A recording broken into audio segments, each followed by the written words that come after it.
to give you a glimpse of the diabetes market today, we have all heard about this, right? We have heard that India is the diabetes capital of the world.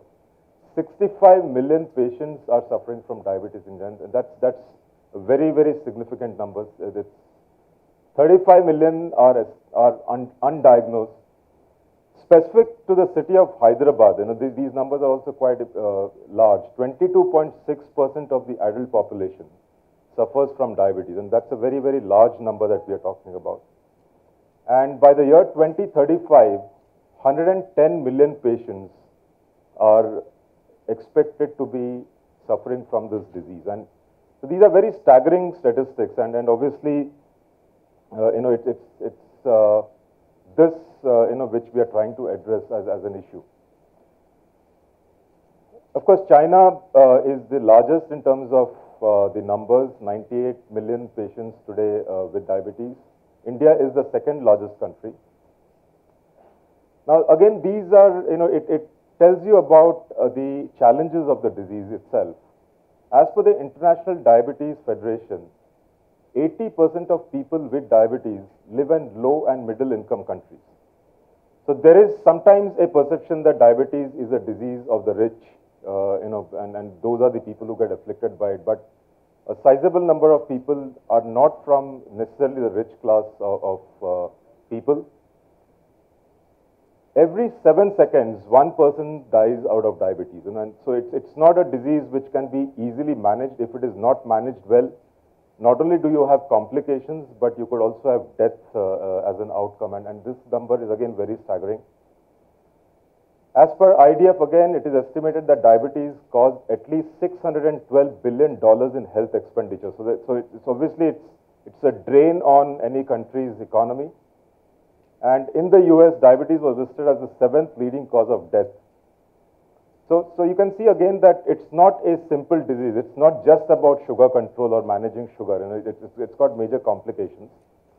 And it impacts the quality of life. And you can see that it doesn't leave any part of the body unaffected. So you have challenges of diabetes in terms of cerebrovascular issues. You've got retinopathy, which is damage to the retina, which could result, if untreated or if not managed well, it could result into blindness. The risk of tuberculosis goes up in patients with diabetes. Very commonly seen again because of diabetic foot ulcer. Sometimes, if again not controlled in the early stages, it could result in amputation, and of course kidney damage. So again, it's a disease which has got big impact on different parts. So it's not just about managing sugar levels. As far as treatment options are concerned, again, you have, doctors normally recommend that you should modify your lifestyle before you get on to any kind of pharmaceutical management or pharmacological management of the disorder. So lifestyle modification, which means healthy eating, trying to control your weight, increasing physical activities, these are what is usually recommended as the first step. But we all know that, it's not easy to change lifestyle. Especially in today's world, where the fast pace of our lives doesn't allow us to focus on some of these essentials, results into very poor management of diabetes only based on the lifestyle modification.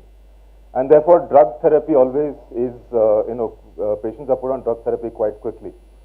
Now, if you look at various guidelines, international guidelines of management of this disease, what is always recommended is that if patients are not controlled on lifestyle modification, then the first drug of choice normally is a drug called metformin, which is always given, it's a very good drug, very high efficacy, very low risk of hypoglycemia, which is low sugar levels.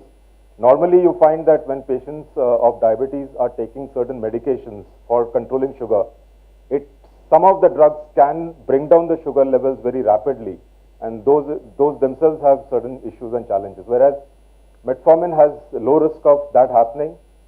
It does not, increase weight. It could actually cause loss of weight also.